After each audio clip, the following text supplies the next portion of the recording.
Hello friends, अब हम जानेंगे राजपूत राजवंशों की उत्पत्ति। सबसे पहले हम देखेंगे इसमें गुर्जर प्रतिहार वंश। दूसरे नंबर पे देखेंगे हम चौहान वंश। तीसरे नंबर पे देखेंगे हम परमार वंश। चौथे नंबर पे हम देखेंगे चंदेल वंश और पांचवें नंबर पे देखेंगे हम सोलंकी वंश। ये है राजपूत राजवंशों की उत्पत्ति। गुर्जर प्रतिहार वंश मालवा का शासक नागभट्ट प्रथम गुर्जर प्रतिहार वंश का संस्थापक था। जो गुर्जर प्रतिहार वंश का संस्थापक मालवा का शासक नागभट्ट प्रथम था। नागभट्ट द्वितीय को राष्ट्रकूट सम्राट गोविंद तृतीय ने हराया था। जो नागभट्ट द्वितीय है उसको राष्ट्रकूट सम्राट गोविंद तृतीय ने हराया था। प्रतिहार वंश का सर्वाधिक शक्तिशाली एवं प्रतापी राजा मिहिर भोज था। मिहिर भोज ने अपनी राजधानी कन्नौज में बनाई थी। वह विष्णु भक्त था। उसने विष्णु के सम्मान में आदि वराह की उपाधि ग्रहण की थी। उसने विष्णु के सम्मान में आदि वराह की उपाधि ग्रहण की थी। राजशेखर प्रतिहार शासक महेंद्र पाल के दरबार में रहते थे। जो राजशेखर प्रतिहार शासक थे वो महेंद्र पाल के दरबार में रहते थे। इस वंश का अंतिम राजा यशपाल था। दिल्ली नगर की स्थापना तोमर नरेश अनगपाल ने 11वीं सदी के मध्य में की थी। ये थे गुर्जर प्रतिहार वंश। अब हम चौहान वंश के बारे में जानेंगे। चौहान वंश का संस्थापक वासुदेव था। इस वंश की प्रारंभिक राजधानी अछित्र थी। अजय राज द्वितीय ने अजमेर नगर की स्थापना की और उसे राजधानी बनाया। जो अजय राज द्वितीय है उसने अजमेर नगर की स्थापना की और उसे राजधानी बनाया। इस वंश का सबसे शक्तिशाली शासक अर्णोराज के पुत्र विग्रहराज चतुर्थ विशलदेव हुआ, जिसने हरिकेली नामक संस्कृत नाटक की रचना की। चंद्रबरदाई पृथ्वीराज तृतीय का राजकवि था, जिसकी रचना पृथ्वीराज रासो ने की थी। रणथंभौर के जैन मंदिर का शिखर पृथ्वीराज तृतीय ने बनवाया था। जो रणथंभौर के जैन मंदिर का शिखर है वो पृथ्वीराज तृतीय ने बनवाया था। तराइन का प्रथम युद्ध 1191 में हुआ, जिसमें पृथ्वीराज तृतीय की विजय एवं गौरी की हार हुई। जो तराइन का प्रथम युद्ध है वो 1191 में हुआ था, जिसमें पृथ्वीराज तृतीय की जीत हुई थी और गौरी की हार हुई थी। तराइन के द्वितीय युद्ध 1192 में हुआ, जिसमें गौरी की विजय एवं पृथ्वीराज तृतीय की हार हुई थी।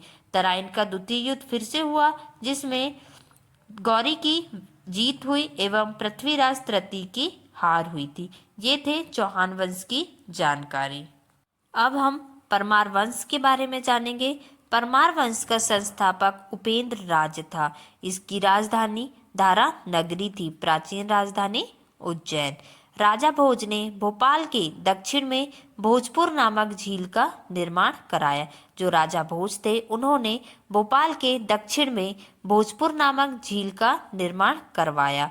परमार वंश के बाद तोमर वंश का, उसके बाद चौहान वंश का है। जो परमार वंश के बाद तोमर वंश एवं उसके बाद चौहान वंश का है। भोजपुर नगर की स्थापना राजा भोज ने की थी। भोज ने चित्तौड़ में त्रिभुवन नारायण मंदिर का निर्माण कराया। राजा भोज के शासनकाल में धारा नगरी विद्या एवं विद्वानों का प्रमुख केंद्र है। जो राजा भोज के शासनकाल में जो धारा नगरी है वो विद्या एवं विद्वानों का प्रमुख केंद्र है। इस मंदिर के परिसर में संस्कृत विद्यालय भी खोला गया था।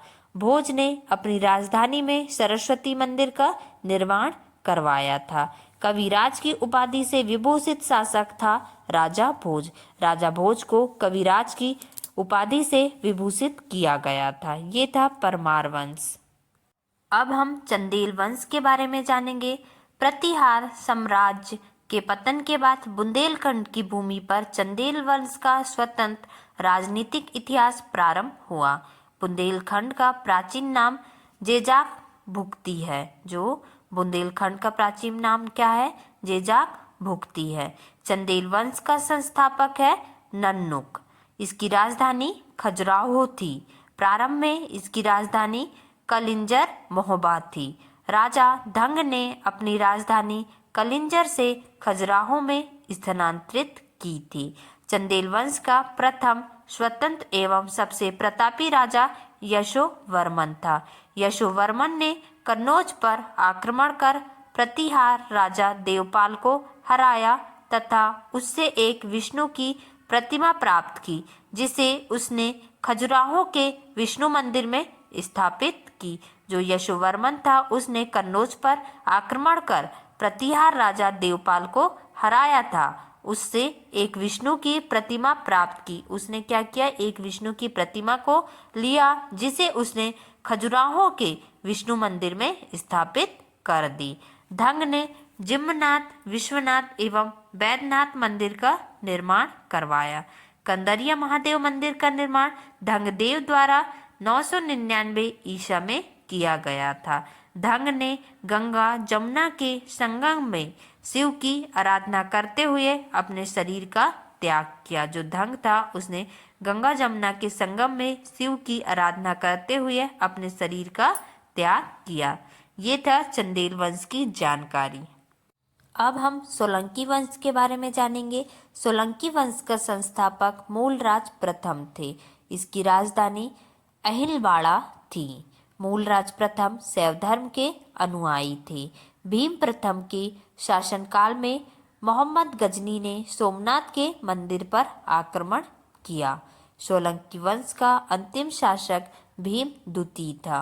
मुडेरा के सूर्य मंदिर का निर्माण सोलंकी राजाओं के शासनकाल में हुआ था।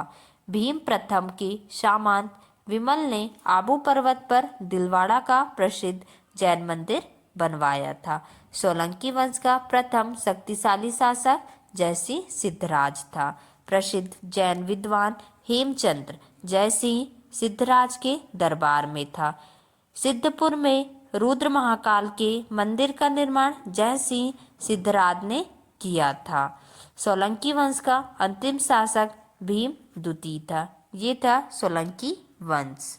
इस वीडियो में हमने राजपूत राजवंशों की उत्पत्ति के बारे में जान लिया, जिसमें गुर्जर प्रतिहार वंश, चौहान वंश, परमार वंश, चंदेल वंश एवं सोलंकी वंश के बारे में जाने हैं। Thank you for watching this video. Please like and subscribe.